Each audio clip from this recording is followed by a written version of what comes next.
Doctor Rajib বিশ্বাস আপনাদের কাছে এসেছেন আপনাদের আশীর্বাদ নেওয়ার জন্য। ভালো ভালো নয়, আপনারা কি কোনো প্রযুক্তিগত সহায়তা পান? আপনারা তাহলে কিভাবে, মানে এই বীজটাই কিনে শুধু লাগিয়ে যেটা হয়, তাই অসুবিধা নেই মাঠ নিলে। আগামী দিনে আমি বিধানচন্দ্র কৃষি বিশ্ববিদ্যালয়ের সাথে একটা মিটিং করে এই এলাকার ফলন বাড়ানোর জন্য যা করা যায় আমরা সেটা করি। ডক্টর রাজীব বিশ্বাস আপনাদের কাছে এসেছেন আপনাদের আশীর্বাদ নেওয়ার জন্য। ভালো ভালো নয়, আপনারা কি কোনো প্রযুক্তিগত সহায়তা পান? আপনারা তাহলে কিভাবে, মানে এই বীজটাই কিনে শুধু লাগিয়ে যেটা হয়, তাই অসুবিধা নেই মাঠ নিলে। আগামী দিনে আমি বিধানচন্দ্র কৃষি বিশ্ববিদ্যালয়ের সাথে একটা মিটিং করে এই এলাকার ফলন বাড়ানোর জন্য যা করা যায় আমরা সেটা করব। ঠিক আছে।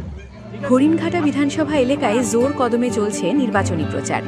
অন্য প্রতিযোগী দলগুলোর তুলনায় প্রচারে অনেকটাই এগিয়ে রয়েছে তৃণমূল কংগ্রেস। বাড়ি থেকে মাঠ, ক্ষেত খামার সর্বত্রই চলছে প্রচার ও জনসংযোগ। সাড়াও মিলছে যথেষ্ট। জনসংযোগের সময় তৃণমূল কংগ্রেসের পক্ষ থেকে বাস্তবমুখী কিছু প্রতিশ্রুতি দেওয়া হচ্ছে। হরিণঘাটা বিধানসভা গতবার গেরুয়া শিবিরের দখলে ছিল। সর্বত্র কান পাতলে শোনা যাচ্ছে আগের বিজেপি বিধায়ক তেমন কোনো কাজই করেননি বলে।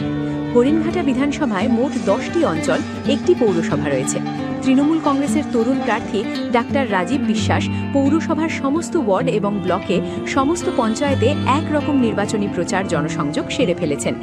বিজেপিকে তেমনভাবে এলাকায় এখনও দেখা যাচ্ছে না। হরিণঘাটা বিধানসভায় ইতিমধ্যে তৃণমূল প্রার্থী ডাক্তার রাজীব বিশ্বাসের নাম ছড়িয়ে পড়েছে।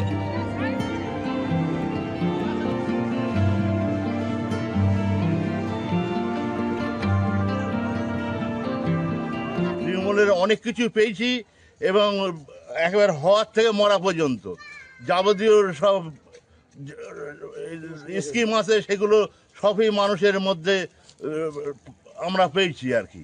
যেসবগুলো ওনারা প্রতিশ্রুতি দিয়েছেন আশা করি সেগুলো আমরা পরবর্তীতে পাবো। যেমন গ্রামীণ স্বাস্থ্যকেন্দ্র, বাড়ি বাড়ি যে চিকিৎসা, এসবগুলো যে উনি বললেন, আমরা আশা করি যে ওনার কথা উনি রাখবেন এবং আমরা সেই পরিষেবা পাবো। 2026-এর ভোটে আপনি কি চান? 2026 ভোটে আমরা চাই আবার আমাদের তৃণমূলই জিতুক, তৃণমূলই আসুক। আচ্ছা, তৃণমূলকে কেন চাইছেন? তৃণমূলে চাই, তৃণমূল আমাদের উন্নয়ন করে, আমাদের হেল্প করে, সব সহযোগিতায় সরকারি কাজে পাওয়া যায়, সেজন্য আমাদের এই সরকারি দরকার। আমাকে যে বেশি সুযোগ সুবিধা দেবে সেখানেই আমি ভোট দেব ইচ্ছা। আপনি কোথা থেকে বেশি সুযোগ সুবিধা পান, টিএমসি না না বিজেপি? টিএমসি থেকে পাচ্ছি, লক্ষ্মী ভান্ডার। আচ্ছা, লক্ষ্মীর ভান্ডার পাচ্ছেন, এছাড়া আর কি পাচ্ছেন? আপনার ফ্যামিলির কেউ কন্যাশ্রী, রূপশ্রী এগুলো পাচ্ছে? সাইকেল পেয়েছে?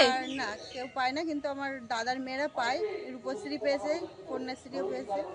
গত 5 বছরে আমাদের মাননীয় মুখ্যমন্ত্রীর প্রকল্প আমাদের পাড়া আমাদের সমাধান, এই উন্নয়ন হয়েছে।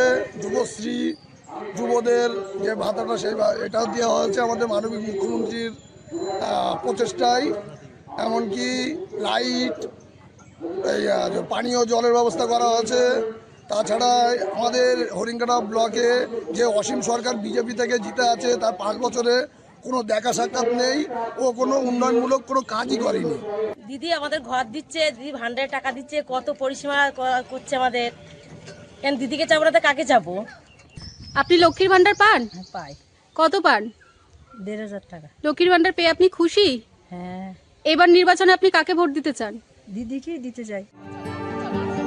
জনসংযোগ করতে গিয়ে ডাক্তার রাজীব বিশ্বাস আগামীতে শিক্ষা, স্বাস্থ্য সহ সার্বিকভাবে বিধানসভা এলাকাটিকে সাজিয়ে তোলার প্রতিশ্রুতি দিচ্ছেন। জেতার পর যেভাবেই হোক তিনি হরিণঘাটাকে খুব দ্রুত সাজিয়ে তুলবেন। হরিণঘাটার মানুষের মধ্যে এমন বিশ্বাস তৈরি করতে সকাল থেকে রাত পর্যন্ত জনসংযোগ করে চলেছেন এই বিধানসভার তরুণ চিকিৎসক প্রার্থী।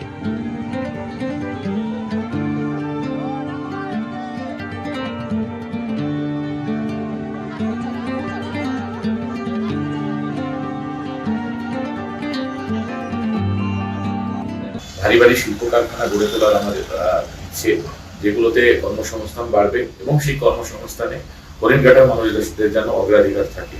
যেমন এই বাংলার ডেয়ারি রয়েছে, বাংলার ডেয়ারিটাকে আরো সম্প্রসারণ করে যমুনা নদীর সংস্কার, কারণ এখানে প্রচুর মানে উর্বর জমি, যমুনা নদীর সংস্কার করে যদি গঙ্গার সঙ্গে আমরা কানেক্ট করতে পারি তাহলে সেই মানে যেমন প্রচুর প্রাকৃতিক উপায়ে মাছ চাষ হবে, যে মাছ উৎপাদন করে এখানকার প্রচুর মানুষ যারা জীবিকা নির্বাহ করতে পারবেন, এখানে ফিশারিজের ভালো ব্যবস্থা রয়েছে, সেটাই কাজ করতে পারি।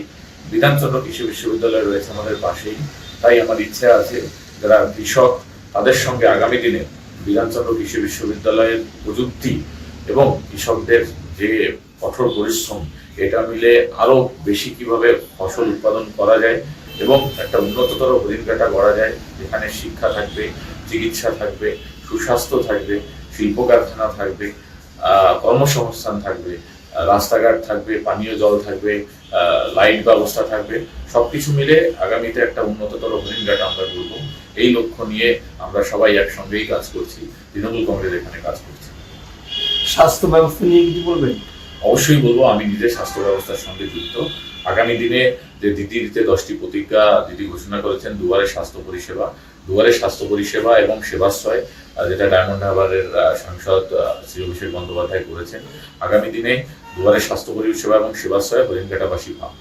হ্যাঁ, কর্মব্যবস্থা যেমন দেখুন, আমি তো বললাম ITI, পলিটেকনিক, এই ধরনের শিক্ষা প্রতিষ্ঠান গড়ে তুলে যাতে এখানকার ছেলেমেয়েরা কাজ পায়, এবং বাংলার ডেয়ারি একসময় প্রচুর মানুষ কাজ করতো, আগামীতে এটাকে আরো ভালো পর্যায়ে নিয়ে যাওয়া, এবং ফ্লিপকার্ট যেমন হয়েছে তেমনি আরো শিল্প ব্যবস্থা হোক, সেই শিল্প ব্যবস্থাতেও আমাদের কর্মসংস্থান বাড়বে।